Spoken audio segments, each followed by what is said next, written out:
ধরুন আপনি জীবনে সবকিছু পেয়েছেন, বড় চাকরি, গাড়ি, বিলাসবহুল বাড়ি, কিন্তু একদিন রাতে গড়ে ফিরে দেখলেন কেউ আপনার জন্য অপেক্ষা করছে না।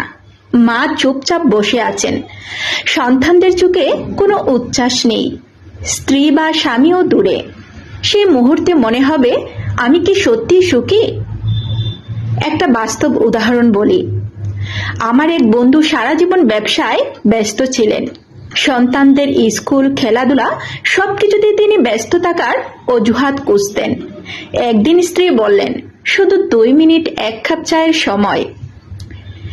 তিনি বললেন, আজ খুব ব্যস্ত, পরে বলবো। কিন্তু সেই পরে আর কখনোই আসেনি। বছর শেষে সন্তানরা বড় হয়ে গেল। তার কাছে একটাই আফসোস ছিল, আমি তাদের ছোটবেলা হারালাম। অন্য একজন পরিচিতি, আয় কম, কিন্তু প্রতিদিন সন্ধ্যায় মা ও সন্তানদের সঙ্গে গল্প ও খেলা, হাসি সবকিছুই করতেন। তিনি ধনী হওয়ার চেয়ে পরিবারের সঙ্গে সময় কাটানোকে বেশি মূল্য দিয়েছেন। তার জীবন শান্ত ও আনন্দে ভরা ছিল। এটাই বাস্তব। পরিবারের সঙ্গে কাটানো মুহূর্তই প্রকৃত সম্পদ। আমরা ভাবি টাকা হলেই সবকিছু সহজ হবে, কিন্তু সত্যি দেখা যায় সুখ আসে ছোট ছোট মুহূর্ত থেকে। সন্তানের হাসি, মায়ের দোয়া, সঙ্গীর আলতো স্পর্শ, এই মুহূর্তগুলো একবার চলে গেলে আর ফিরে আসে না। তাই প্রতিদিন অত্যন্ত কিছু সময় পরিবারকে দিন। শুধু কাজ নয়, ভালোবাসা শেয়ার করো গুরুত্বপূর্ণ। সন্তানের চোখে প্রশ্ন, বাবা মা আজ কি খেলবে?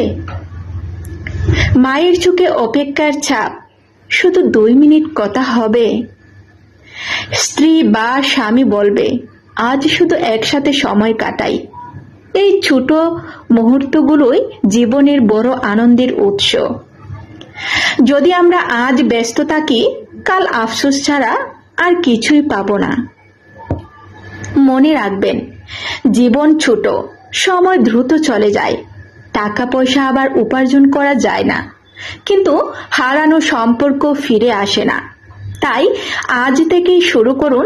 পরিবারের সঙ্গে গল্প করুন, খেলুন, মনের কথা শেয়ার করুন। 1 কাপ চা, 1 হাসি, 1 গল্প, এগুলোই জীবনকে অর্থপূর্ণ করে। পরিবার ছাড়া জীবনের কোনো সম্পদই সত্যিকারের মূল্যবান নয়। সন্তানদের ছোট ছোট জিজ্ঞাসা, মা বাবার আলতো হাসি, সঙ্গীর কোমল ছোঁয়া,